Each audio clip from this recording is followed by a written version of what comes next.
اعوذ باللہ من الشیطان الرجیم، بسم اللہ الرحمن الرحیم۔ انجینئر مبشر صاحب کے ساتھ حاضر ہے۔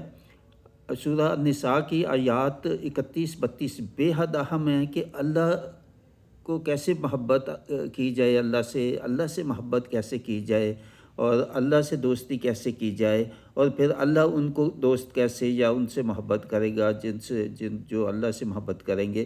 تو یہ دو آیات بہت اہم ہیں۔ ہماری بہت غلط فہمیاں جو ہیں ہمارے میں کہ کوئی تسبیحات پڑھ لیں اور بیٹھ کے قصیدہ گوئی کر لیں یا کوئی اور جیسے ہمارے رواج ہیں، یہ اللہ تعالیٰ کو یہ مطلوب نہیں، یا یہ کافی نہیں ہے کم از کم اللہ تعالیٰ کی محبت کے سلسلے میں۔ تو کیا ہے یہ آیات؟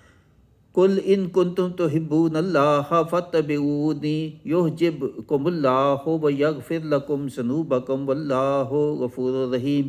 قل اطیعوا اللہ والرسول فإن تولوا فإن اللہ لا يحب الکافرین۔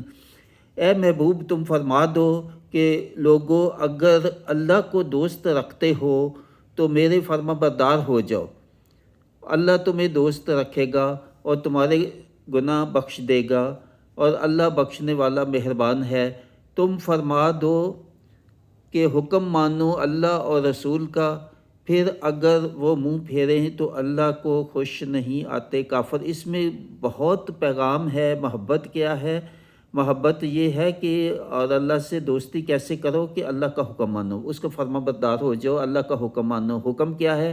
حکم یہی ہے جو قرآن ہے، قرآن کے احکام ہیں، اللہ کی حدود کے مطابق زندگی گزارنی، یہ ہے فرما برداری، اور اللہ پھر تمہیں دوست رکھے گا۔ یہ اللہ سے محبت کا کیا مطلب؟ پھر اللہ تمہیں دوست رکھے گا اگر یہ کرو، اور تمہارے گناہ بھی بخشے۔ یعنی گناہ کے بخشنے کے بھی شرائط یہ دیکھیں، گناہ کے بخشنے کی شرائط یہ ہے کہ اللہ کی فرما برداری کرو، یہ ہے گناہ کے بخشنے کا، نہ کہ کوئی تسبیحات بیٹھ کے، وہ بھی ٹھیک ہے، غلط نہیں ہے، مگر کافی نہیں ہے۔ تسبیحات کافی نہیں ہے، وظائف کافی نہیں ہے، قصیدہ کوئی کافی نہیں ہے۔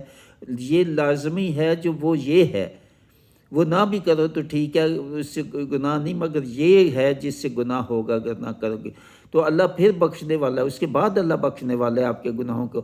تو فرما دو کہ حکم مانو اللہ اور رسول کا۔ اللہ اور رسول کا حکم کیا ہے؟ یہی قرآن کی تعلیمات ہے اور قرآن کے احکام ہیں۔